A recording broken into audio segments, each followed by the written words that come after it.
Hello and welcome back to the Spin the Rock podcast. I'm your host, Angel, and with me today is my co-host. Vaughn, the beast is gone. If you saw last week's episode, it's just Vaughn. Thank God, bro. Thank God the Beast is no longer with us today. When will the Beast return?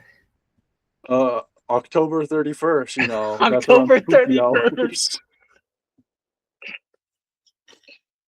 Watch All out, right. everyone. Oh, man.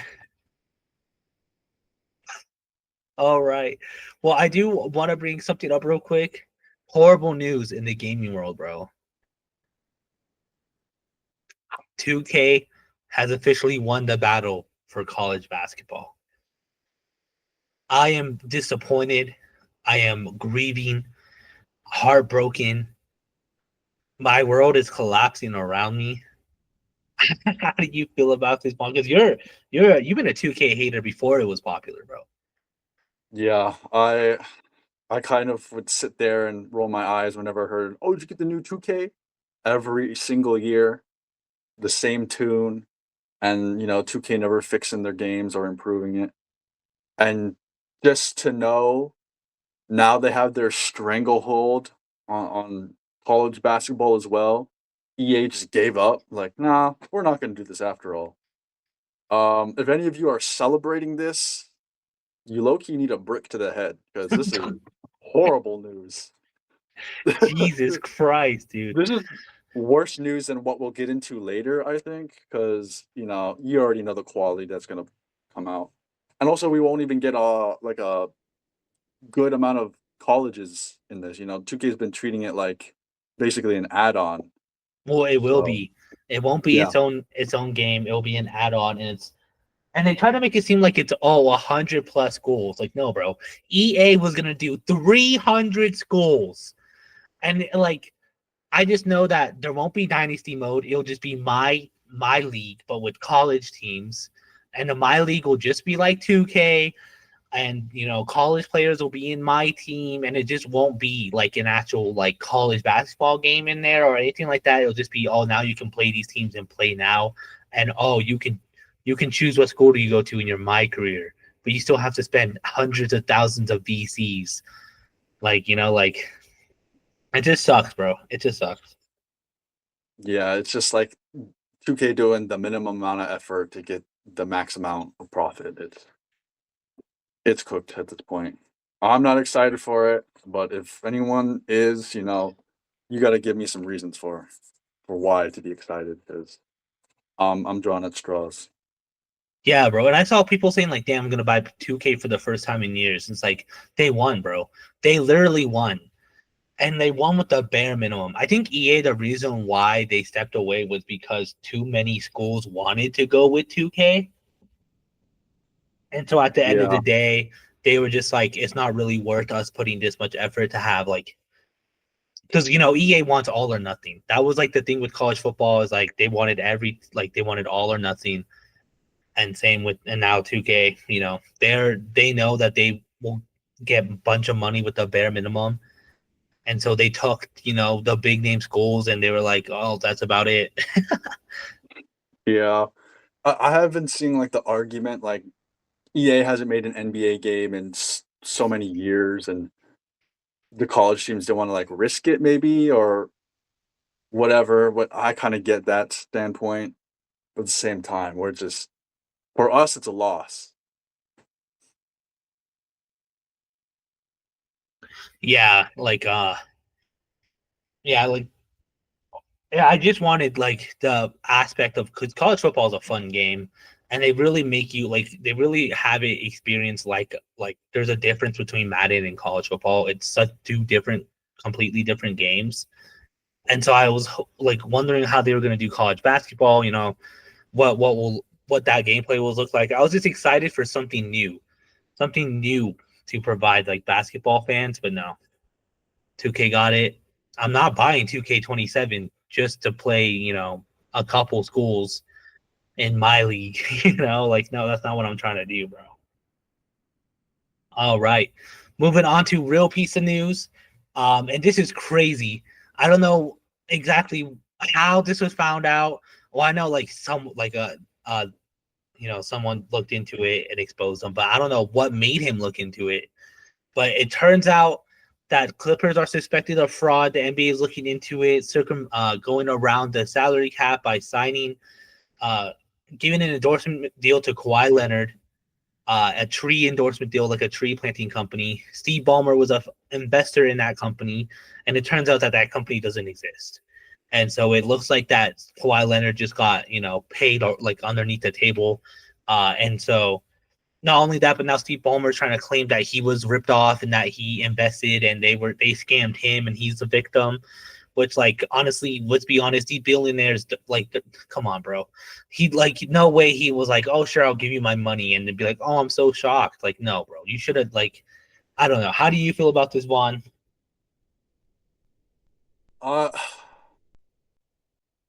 It's just the NBA really has to be thorough with this, because if they just leave anything on the table, it's just such a bad look. Like, even now, it's a bad look for the NBA because there's already like the players gambling getting investigated, and now this. Um, it's all very like, if you look at the whole picture, it all kind of comes together and it makes sense that Ballmer and Kawhi would do something like this, but at the same time, it is a current investigation. Like, it's all alleged. We can't say anything for sure at this point, but it's just like you go back to 2019 when Kawhi was, in free agency. The Raptors wanted him back. But then there were complaints from GMs across the league who were looking to sign Kawhi that his uncle was going around asking for more than just a contract, like endorsements and other perks. And I believe there was a formal request put into the league about this stuff because I think Jeannie Buss specifically shut a situation down where Kawhi's uncle was asking for more stuff. And I think they implemented even rules around it that only your agent can be doing this sort of stuff. So if we're considering Kawhi's uncle as like part of Kawhi's camp, I think it's not a crazy assumption to believe he went to the Clippers and asked for some of this stuff too. And go back to, I believe it was Steve Ballmer and the Clippers when DeAndre Jordan signed with the Mavericks but backed out because allegedly they were going to give DeAndre Jordan like a sponsorship or a car with an endorsement with a car. I don't remember what it was, but it was some sort of car company. And they actually got fined for that, I'm pretty sure. So it's like this suspicious situation with Kawhi and his uncle, and then suspicious situation with Steve Ballmer and the Clippers and their histories coming together to do this, for Kawhi doing a no-show job. It just makes so much sense, right? Yeah. It could totally be true that Steve Ballmer was just dumb and got scammed, but he poured millions and millions of dollars for this and didn't know at all that this company Aspiration was given like 30 million or so. I can't remember the specific number, but they were giving millions to Kawhi Leonard for a no-show job. And it's the perfect storm if you look at it that way. And I was watching Pablo Torre's podcast, the guy who broke the news, but he basically looked into this because of Aspiration was shutting down. I'm pretty sure they filed for bankruptcy and everything, and that's what spurred him to look into all this and discover all this. But then he also had like a follow-up with Mark Cuban. Mark Cuban was been a proponent and defender of Steve Ballmer, saying Steve Ballmer was like dumb and fell into this. But one interesting thing Mark Cuban also said is Steve Ballmer at like league meetings and stuff is like a detailed guy.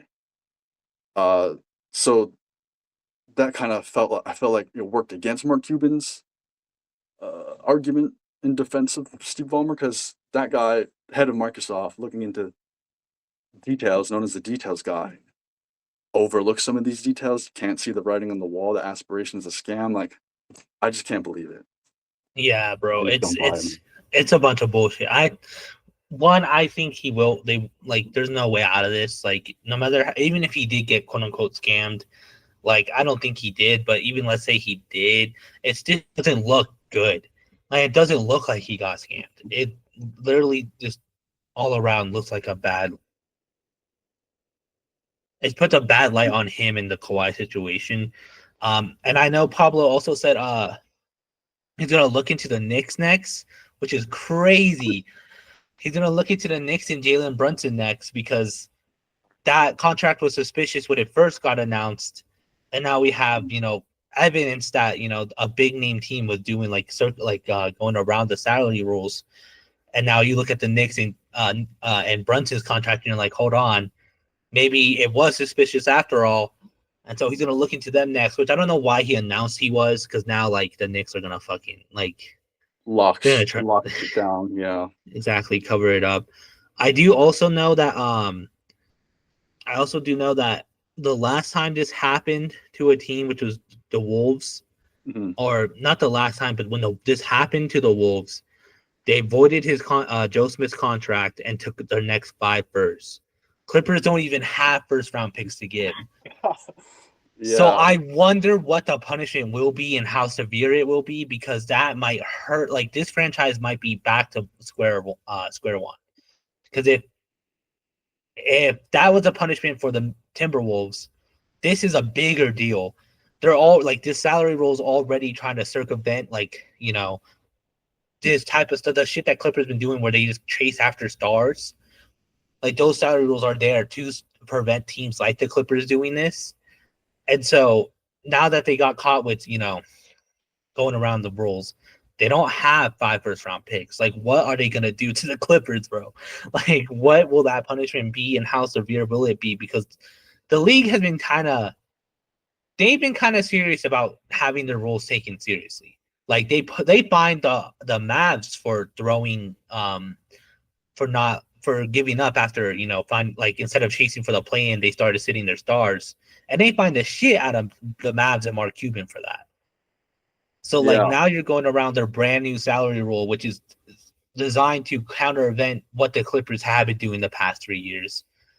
And so now it's like, shit, bro. They might just move the Clippers to the G League. Like, I don't know what they'll do, but like, it just won't be good for them.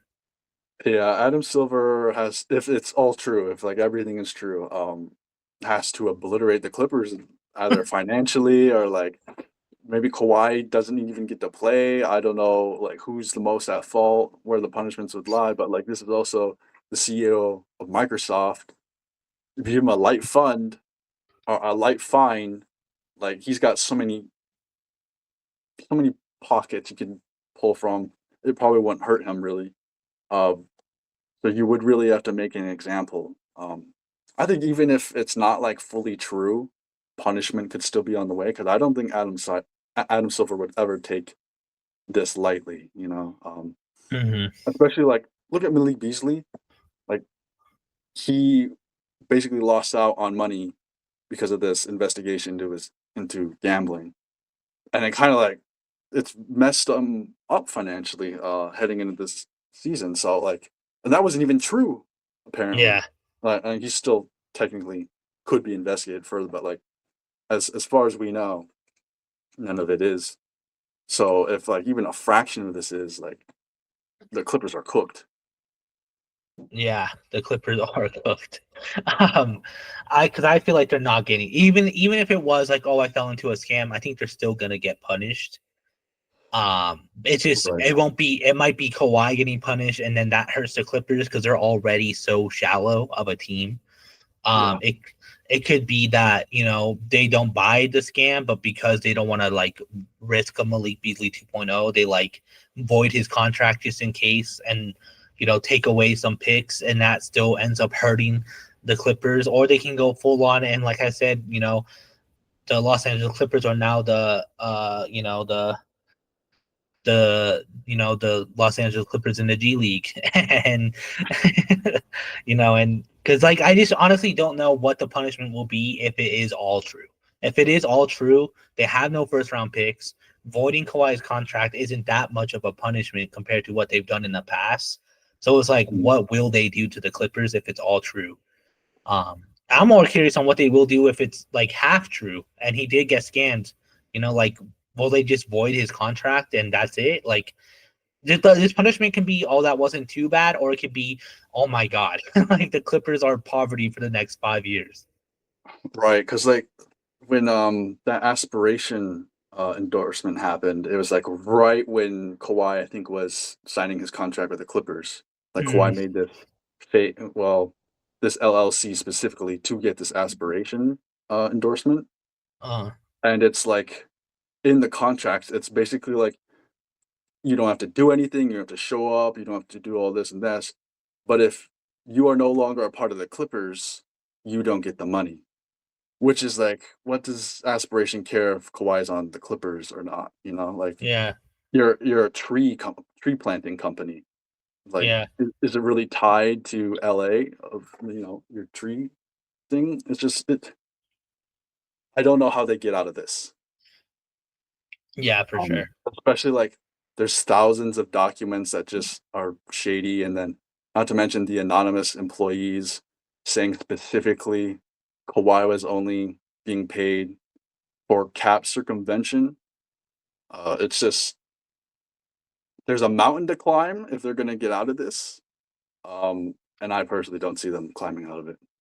Yeah, yeah. I honestly think they're doomed either way. It's just how doomed are they gonna be? Because the NBA has been kind of laying down the hammer lately on just teams in general and players.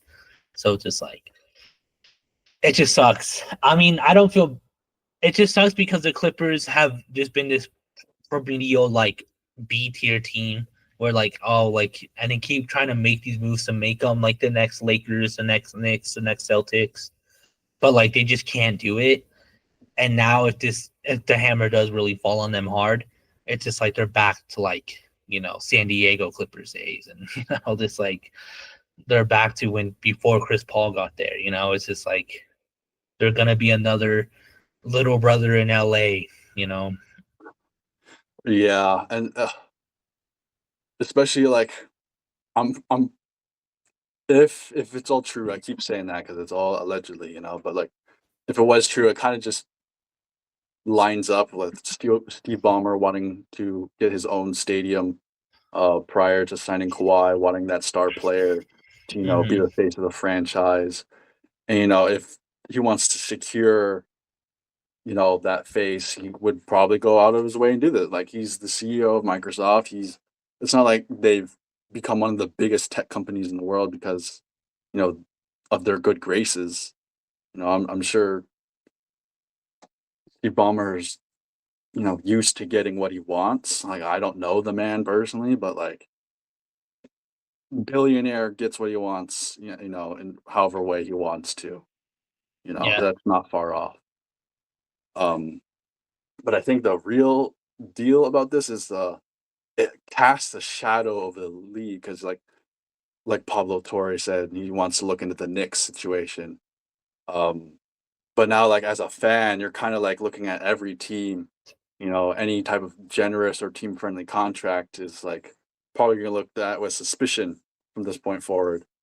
So yeah, I mean, I cannot stress the importance Adam Silver, like making sure, this stuff, doesn't get out or out of control. I mean, yeah. All right. Moving on. That's all our news we had for today. But I do have a hot seat that kind of relates to this, and it has to do with Vaughn. A lot of people were also blaming the salary rules. Do you think the salary rules are more of a hindrance to NBA teams? Do you think they're fine? Do you think they need to be tweaked, or do you think they're completely garbage? Because you are a fan of a team that got hit by these salary rules. yeah, um, it's worked to get a new NBA champion every single year so far this decade, which I Yeah, think is cool. However, it does, you know, what was a contender yesterday is kind of having to either accelerate their timeline or completely readjust their roster way more quickly. Hmm. which I think it's going to be harder moving forward to be, if you're, say, like me, a Boston fan, and you gotta like go through jerseys like crazy because star players come and go. It's it's a little disappointing, because you can't really have these fan favorite beloved players. Back in the day, they'd be there 10 plus years, and that wasn't rare to see. Now it's way more rare to see like a player that loyal, just because you're gonna pay your best players the most you can, but like, oh, now it's not just like you're getting taxed, you're getting actually punished. Like your trades are really hard to do. Your first round pick, you can forego that, I'm pretty sure, if you're over the second apron. And then it's not fun that I, as a fan, has to kind of learn these rules if my team goes in this situation. Because like you just sound a little uneducated about your own team. It's like this air of like, are you really a fan if you don't know this? But it's like, why does this have to be the situation? So Yeah, I kind of do see both sides of it. It hasn't worn me out completely hearing about all this. It's just like the new reality. But I do wonder how long are they going to keep these rules, because I feel like it's not forever. I feel like enough team governors will be at the meeting saying like it's hurting the league more than it's helping it. Um, but I'm sure like a team like the Pacers, who never ever go over the cap, is loving it because at least it gives them a chance. But I've never really considered that perspective, only because my team never really seems to be in that zone. yeah, yeah. I think it does need to be tweaked. I think it's in the right direction. Like you said, we've had, uh, you know, a different champion every year for almost all of the 2020s. And even before then, 2019 started this all. Um, but I also do think that there are some flaws, like you said, like the Celtics literally had to destroy their team because of the second apron. No players are really on a team for too long, and even I don't know. Still, again, the Nuggets owner shouldn't have said this, or GM, or I don't remember which one said it. But even he said like he might eventually have to end up getting rid of Jokic because of the second apron. Granted, that's just him being dumb. Like I don't think that is necessarily an actual cause for concern for the Nuggets. But I will say like the Thunder had to re-sign so many players this offseason, and who knows how many of those players are going to still be on the Thunder because of the second. I think Chet, Jalen Williams, Shea all got over $100 million on their contracts, and so it's like eventually that is going to hurt the Thunder.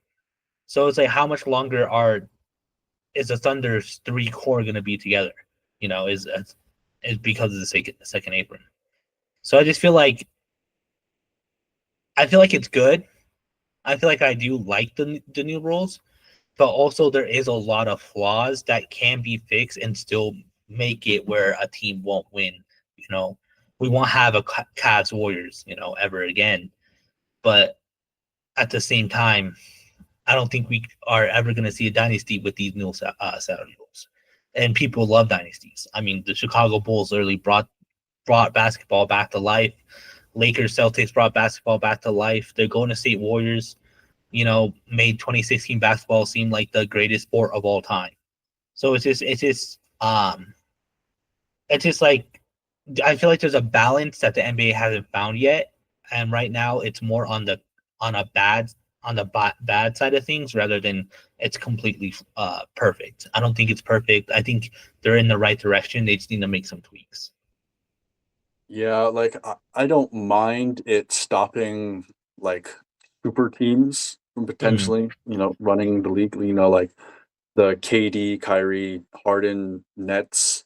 Mm-hmm. Yeah, they could have those three big guys, but the rest of their contracts were basically all minimums for the most part, or young guys who were unproven.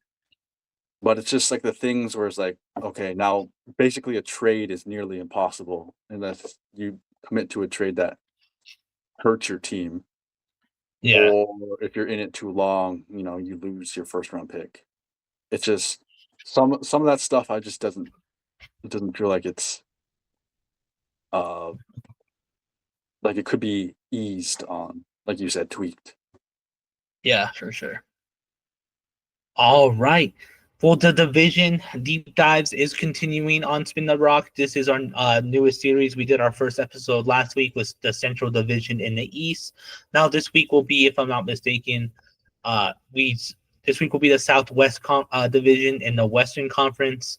Uh, really interesting conference with a lot of the moves these teams made, and just in general on how they played last year. So why don't we jump right into it, starting with the team all the way at the bottom, the Pelicans. The Pelicans were 21-61 last year. They were almost a bottom barrel team. I think they were 14th seed. Against the West, they were let's see. In their own conference, they were 13-38. And so they had a losing record at home as well. How do you feel about the Pelicans, Vaughn? How do you feel about them last year, and how do you feel about them going into this next season? I had such high hopes for them last season because they got DeJounte Murray. Every year I'm just like, maybe Zion will play.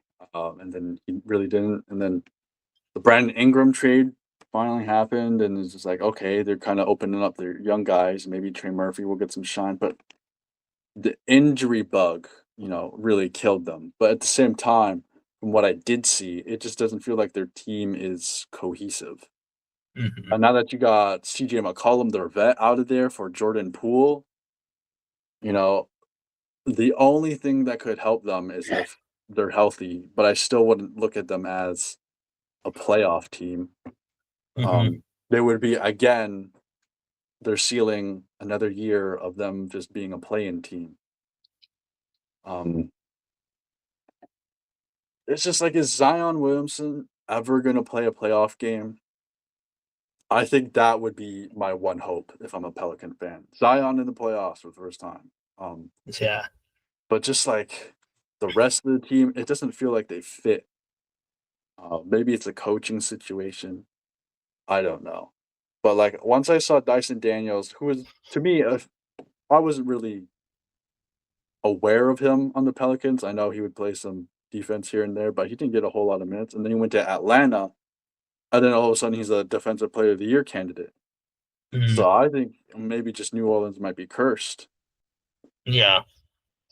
I feel the same way. Last year was definitely very disappointing, just in general. And they blew it up. They got rid of McCollum. They got rid of Ingram. Zion was rumored to be traded, never was, but that was apparently also supposed to go down. Of course, you can't always believe rumors, but I'm surprised DeJounte Murray, like somehow survived. It was just a very disappointing season for them all around. And then I don't have high expectations. I low-key don't have any expectations. I don't know what's gonna happen next year. Will Zion Williamson finally be healthy? Will anyone explode onto the scene? Because right now, I'm looking at their roster. It's not an exciting roster, bro. The most exciting player is, their draft picks, Jeremiah Fears. And then me personally, I'm excited about Derek Queen, but I've already heard not so great stuff about him. Just kind of like no work ethic. Just he didn't really do that good in the summer league. And then you have Jordan Poole. So it's just like it's just like their roster next year. I'm not expecting. I low-key don't even think they'll make play-in. I think play-in is the ceiling, as in like 10 seed is their ceiling. Um, Anything higher than that, I'll be shocked. Anything lower than that, I will not be surprised. I would have seen it coming. Oh, you know what? I have actually no hope for this team now that I remember. The GM and team president are the same ones from the Detroit Pistons when they were the worst team in the league. I don't know what in New Orleans they saw what they were doing in Detroit and said, "We want those guys. Let them run our run our team." And I remember because they traded an unprotected first round pick in this draft. So they won't even have their draft pick this season, I'm pretty sure. So even if they are bad, which I fear they might be, they're not going to get anything out of it. Yeah. So they're welcome to the new Pistons. So Yeah. yeah, not fun for them. All right. Yeah. Moving on. Next in the Southwest Division was the complete opposite. We have no hope. I think we both have very high hope. The San Antonio Spurs, they finished 34 and 48 last year for 41 win percentage. They were 12 and 18 against the East, 22 and 30 against the West. Um, I'm pretty high on the Spurs. How did you feel about the Spurs last year, and how do you feel about them this year? I thought they'd make play-in last year, and I'm feeling the same way again, except maybe they'd be like 8 in the play-ins, so they have to win one game to get in playoffs. Um, they got, De'Aaron Fox, a wealth of like young talent, and then Wemby. Yeah, I think at the very least they'll be a pretty solid defense. Um, I know they got a new coach, but he was basically coaching them last season as well. So whatever system they're running, I'm sure they'll just improve on. And you hope that the guys like last year from Stephon Castle and whatnot also take a jump. Doesn't have to be a huge jump, but at least steady improvement. Yeah. Uh, oh, like I think we've said this in the past. It feels like they're the next Thunder. They got their young core set up for years to come. They have a generational talent. It's just a matter of when, not if. And I don't think it's necessary this season. I think next season, that's when you really got to watch out for them. But like that OKC team, they kind of climbed from, being a bad record to play in team, to playoff team, to champion. I Mm. Same trajectory, I think. Yeah, I'm very high on the Spurs. I mean, they got the second most touted prospect. They got Dylan Harper. Um, they even signed Luke Cornett, which I feel like is a pretty good addition for the team. But all around, Wemby's just getting better. Stephon Castle should be getting better. They have a true point guard in Jeremy in De'Aaron Fox. Like it just seems like you said, play-ins with a chance of making playoffs through the play-ins. I don't expect them to be scary this year, but I think they're going to definitely have, a 7th, 8th seed spot. And I think they're definitely going to be one of those teams where, like, you don't realize how good they truly are until, you're watching them in the play-ins and you're like, oh shit, like this team is going to be scary next year. Um, I think the part that concerns me the most is just, how many of these young guys are going to be able to keep, you know, Keldon Johnson has always been kind of a talent that everyone's liked, but he hasn't really panned out in a way in the sense of they thought he was going to be the like option, 1A, 1B. He hasn't really been that. Um, you know, it's just so I'm just concerned about like how well are they going to be able to keep this team together? Are they going to be able to do what the Thunder did and basically keep everyone with just making a like one trade here and there? Well, is there a trade where they, get rid of uh their supposed second option for a vet who just takes his team to the next level? That's what happened with the Thunder. Um, so I'm just excited to see where they're going, but I think I do have high hopes for this team. Yeah, 'cause at this point, it does look like, so much prospects. It might be too many cooks in the kitchen. Yeah. Some guys are gonna have to realize they're not the star Hmm. and just become really good role players. And we went through, our prospects episode, and they got like defensive guys and shooters and stuff. So maybe that won't even be a problem at all. Maybe De'Aaron Fox is the odd guy out. I don't know, but all I know is this will be very exciting in ways that not for like a play-in team, but exciting just to see who becomes what on this team. Like Hmm. what guy fills what role. So at least we'll see more of an identity from them more than we ever have. So yeah, I'm looking forward to them. Yeah, bro. I'm really looking forward. I mean, like, bro, everyone is under 30 except for Kelly Olynyk and Harrison Barnes. Not a single guy is over the age of 30. This after Kelly Olynyk and Harrison Barnes, it's Luke Cornett, and he just hit 30. Like they have such a young team, and I just feel like, yeah, bro, I'm pretty high on them. I won't be surprised if they make the first round. They might lose in the first round, but I honestly can see them winning in the play-ins and making the first round. All right. Next up, our first playoff team from this division, the Mavericks. Uh, 39 and 43 last year, 47 percent win percentage. They finished 10th in the West. They were 16 and 14 against the East, 23 and 29 against the West. What a crazy team.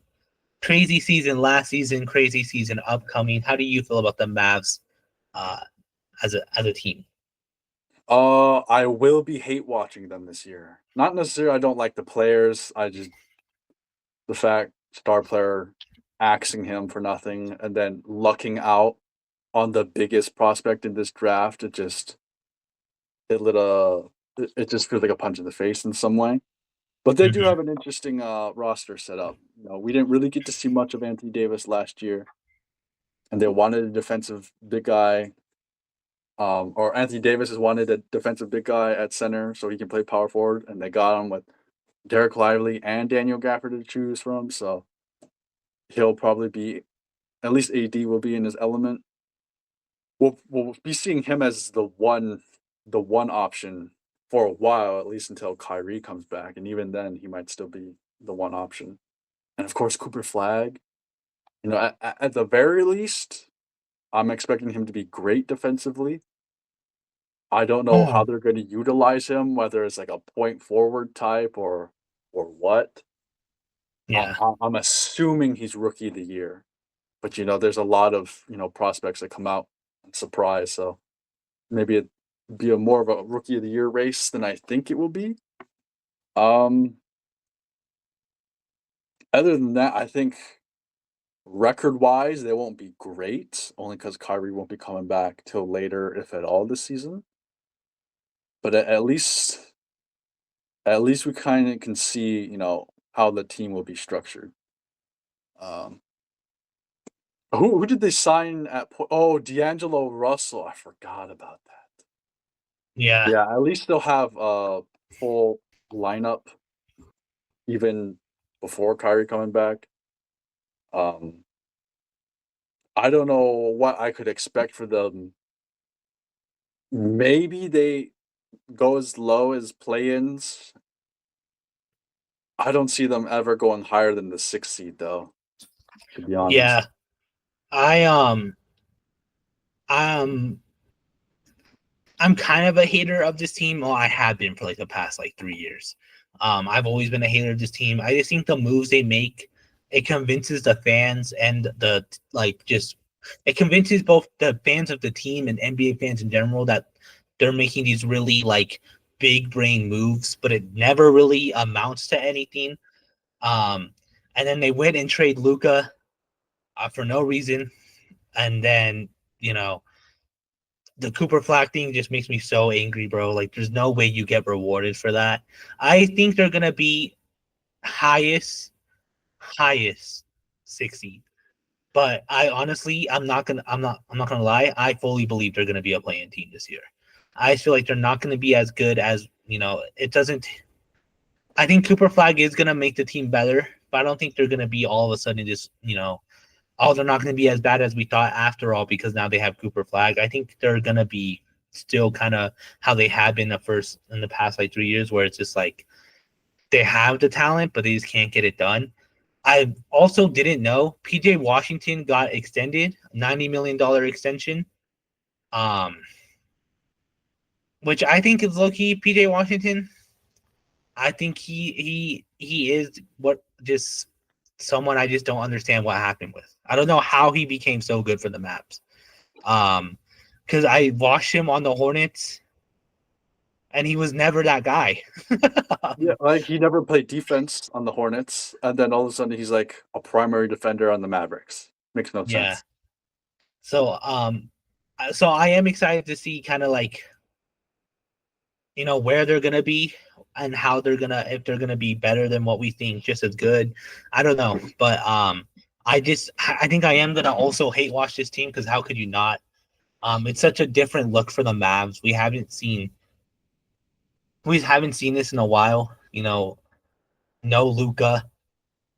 It's just like Kyrie is gonna basically not be there for a fat minute. So it's gonna be like we haven't seen a Dallas Mavs teams with a young prospect in forever as well. Mhm. So it's like, will Cooper Flag, be the replacement for Luca, or is it still a dumb decision? It does feel like a dumb decision because like this year is basically a lost year. Like you're not getting Kyrie back and him be at 100% right away. Yeah. So like next year will be your one true shot if no more injuries happen. Like Kyrie's an older guard, another injury could happen. AD with his reputation.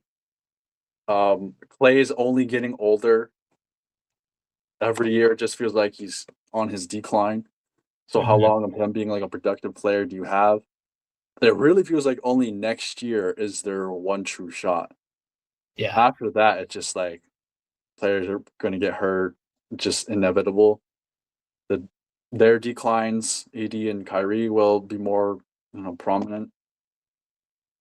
They're either going to have to make more moves, or we're just going to see, this team fade away.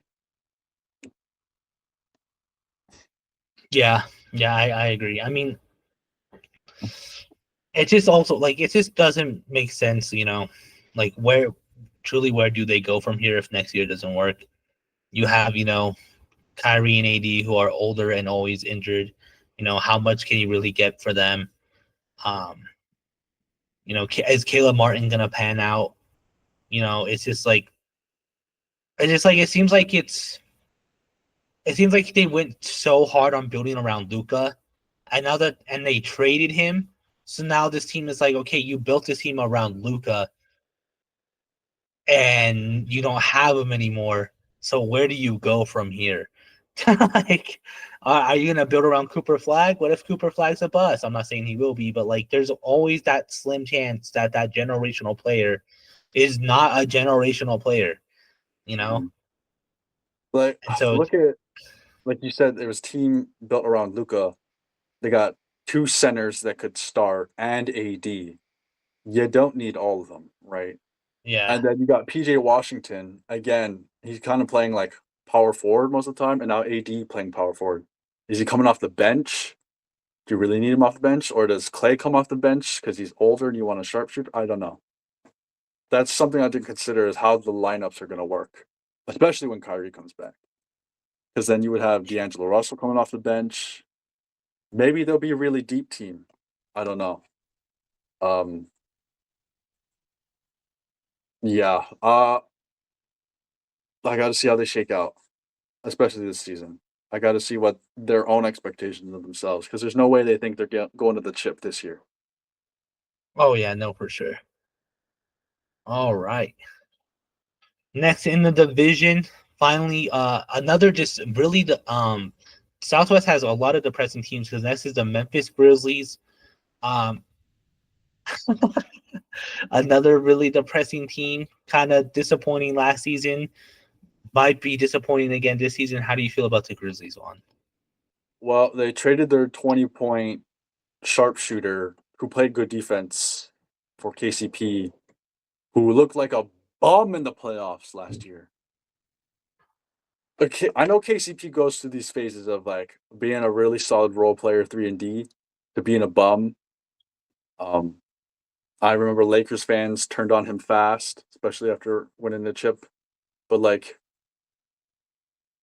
there's no way he fills that role Desmond Bain was. Desmond Bain at least was able to do playmaking responsibilities when John Morant was inevitably out. And I Mhm. hate to say it, but John Morant does feel like a guy who will be inevitably out. And Jaren Jackson Jr. as your number one guy when that happens, it's just like you can only go so far. Um, I could see them being a fifth seed, but I could also see them a 10th seed. It's just Yeah, the way the injuries are going, I can't believe they'll always be fully healthy. And that's like always ruined them year after year. And then they didn't really make some great additions. Like they got Ty Jerome. Maybe that's the backup plan for when Jaw goes out. Or at the very least, come off the bench. Like we've seen him 6 man of the year candidate. That could be good for them. Um, but I just don't feel confident about them, unfortunately. I want to be. I love watching, Jaw and then Jaren Jackson Jr. as great as he is defensive and then sneaky on the offense, I feel like. But it's just they're not an exciting team to me. yeah. 48-34 last year, 58% win percentage, 21-10 against the East, 27-24 against the West. Ja Morant injured most of last season. Jaren Jackson Jr. keeps getting, not necessarily keeps getting better, but he keeps proving that he really is. I'm not gonna lie, bro. At this point, he is the main guy of the Grizzlies. But at the same time, you have Zach Edey was a disappointment. You know, Jalen Wells kind of blossomed late in the year. So will he continue to develop, or was that like kind of like end of year momentum?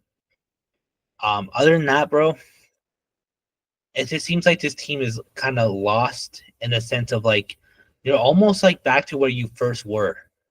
Oh, just a bunch of really young guys, but this time there is like Jaren Jackson Jr. and Ja Morant, where last time they didn't really have anybody like that on their team. But it really does feel like we're talking about the Grizzlies the same way we are talking about them when they first drafted Ja, about how like they could be good, they could be the next thing, but will they? We don't know. I just feel like yeah, it's just weird to me how many rookies they have and how young they are again. Because at one point we were talking about this being the next big team, like at one point, Dylan Brooks, Jaren Jackson Jr., Ja Morant, and I just blanked on his name. The guy who just got traded. Bane. Yeah, Bane. Desmond Bane. Desmond Bane. I don't know why I blanked on his name. We were just talking about him. And Desmond Bane, we're looking to be the next big thing. They were close to taking out the Warriors. They were close to going to Western Conference Finals. And now it's just like Ja Morant's kind of situation getting suspended and all that. Dylan Brooks getting traded. Now Desmond Bane getting traded. It just feels like we're back to square one with the Grizzlies where they have a bunch of young guys and they could be good, but will they? As yet to be seen. It just feels like they also haven't made any good trades. They don't know how to build up this team. They haven't made a move that I'm like that's gonna make them better. Like they have yet to do it. So I'm just kind of like I don't really know what to expect from them next year. Will they be a seed again, or will they be, an actual contender in the West? Who's to say? Yeah, like we should be past the time where it's like, oh, they'll be dangerous soon. Like they should be dangerous now. This isn't the Yeah, case, especially with so many young guys. yeah, exactly. And like the young guys they have are also like Cedric Howard from Portland. That was the rookie they acquired. Uh, Zach Edey didn't play out that well. Jalen Wells, like I said, he kind of got hot towards the end of the year, but will that carry over? And then you also have guys who like aren't necessarily young, been in the league for a while, but just haven't. But the Grizzlies are the first team to give them a chance. So Scottie Pippen Jr. Like is he going to continue to be an actual factor in the team? Vince Williams Jr. Is he going to do anything soon? It's just like I don't know, bro. I'm hoping Ja Morant can play a full season. We haven't seen him do it in a long time. I'm hoping that this team works out. because I like the Grizzlies and I've always been high on the Grizzlies, but I think this is the first year where I'm like truly low on them. And I think, like, I'm not gonna lie, I always hate watching the Mavs. I might not even watch the Grizzlies. You know? Like, it's just like I don't know the direction they're going, and it looks like they don't know what the direction they're going.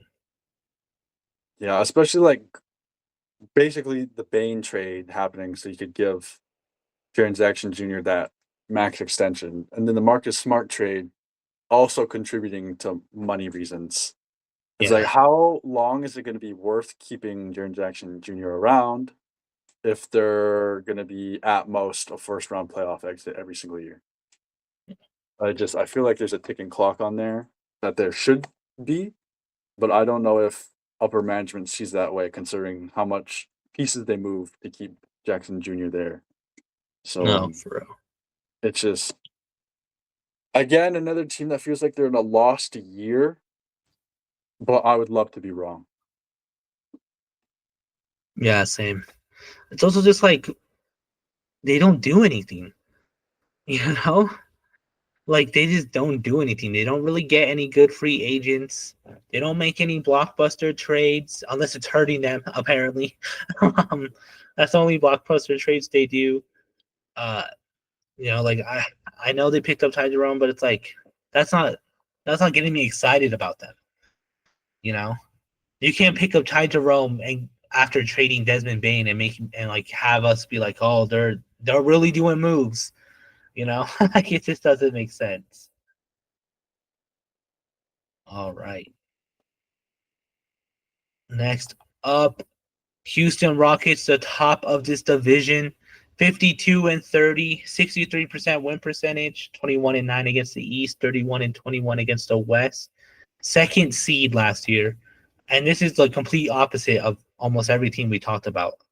They did a complete, instead of surprisingly bad, they were surprisingly good. How do you feel about the Rockets last season and upcoming season? This is a team I think could reach finals. I think potentially could win a chip, but it's so many like if this happens, if that happens. I really feel like if OKC goes down and the Rockets don't have to meet them in the playoffs, they'll go to the finals. Yeah. But this head to head against OKC, I'm not sure I believe in them.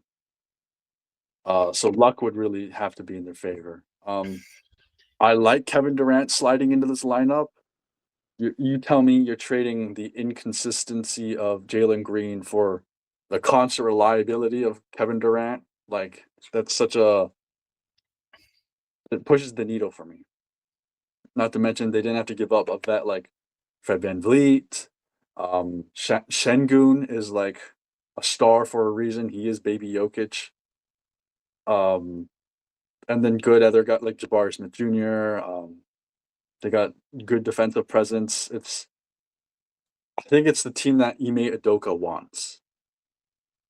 And I think that the league should be a little more worried about that. I could even see them being the 1 seed. Maybe it doesn't always happen.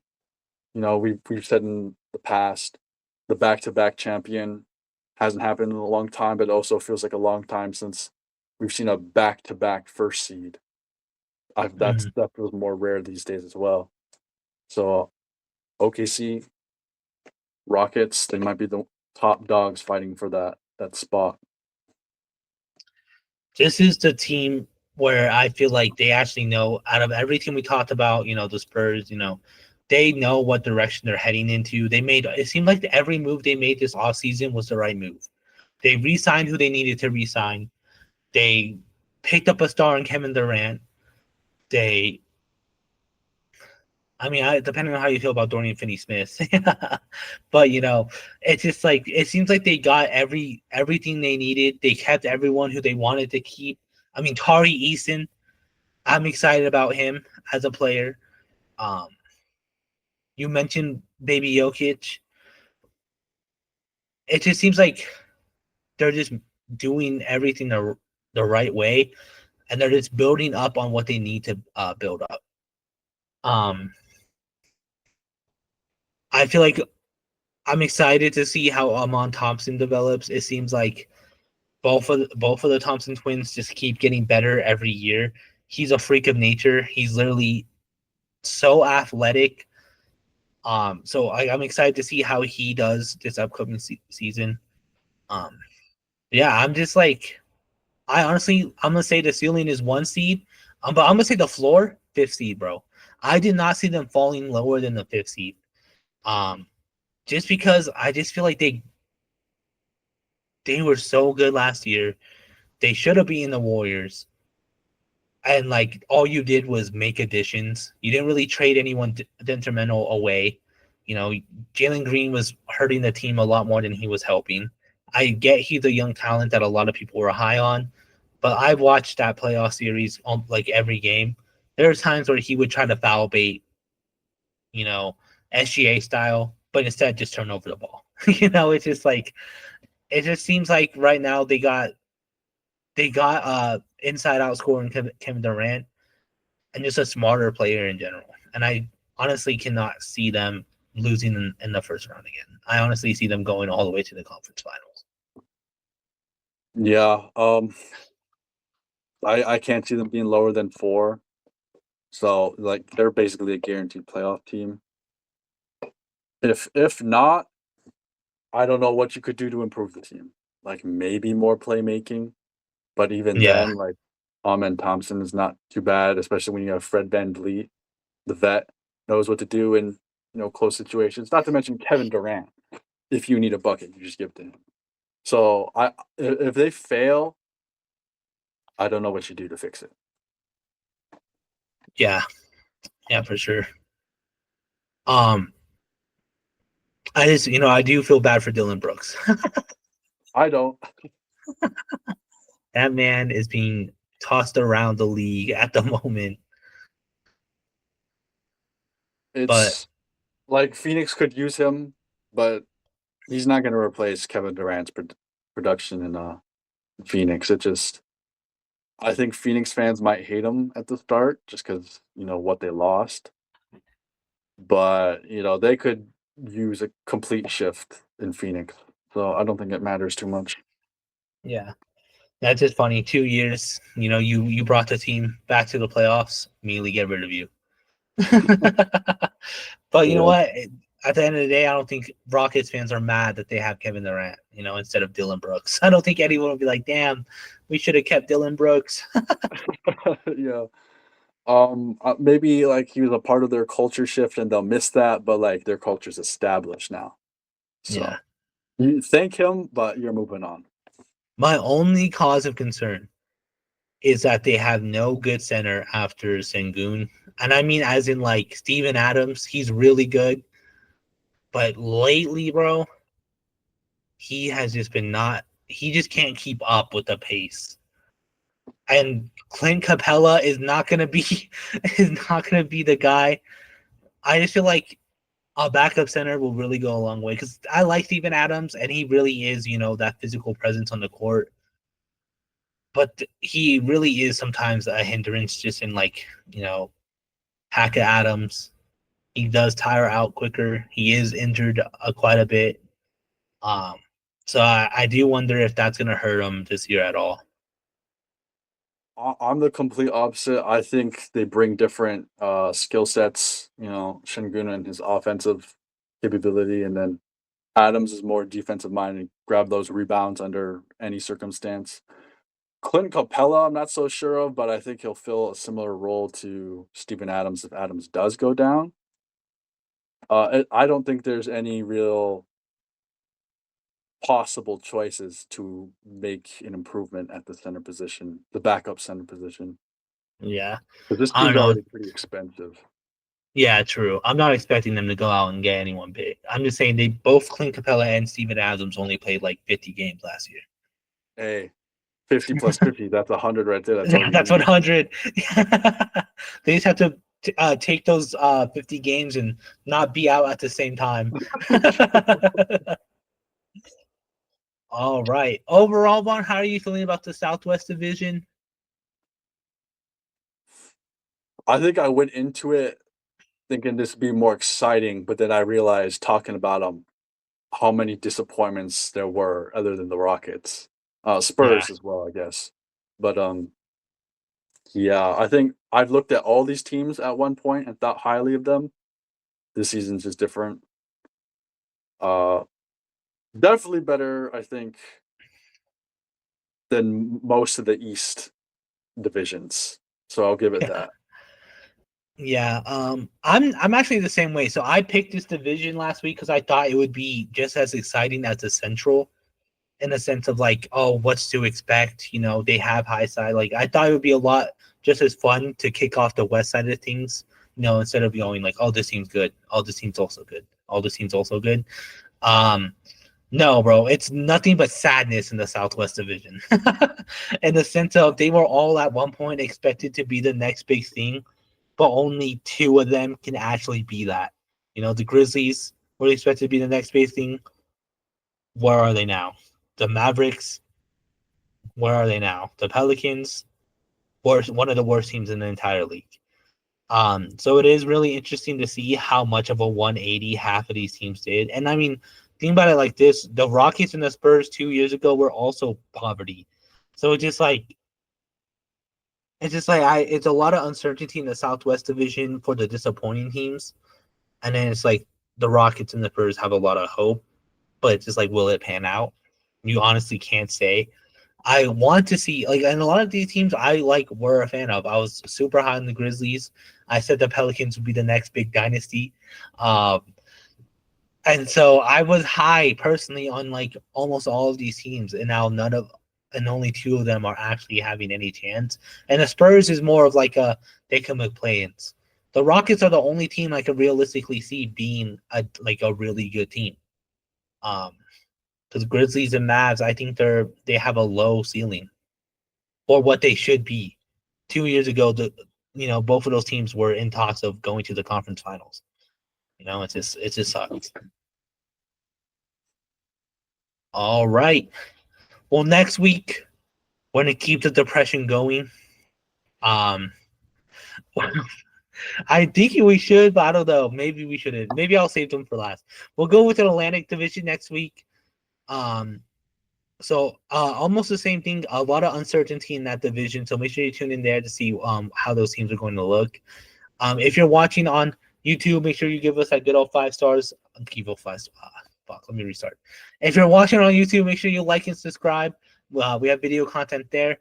We're also on all podcast platforms, so give us that good old 5 stars. Leave a review. Let us know in the Southwest Division who you have high hopes on, who you think will be bottom of the barrel. Um, we're also on all social media platforms at Spin the Rock, so make sure you give us a follow for clips, episode updates, all that good stuff. But until then, we'll see you again next week.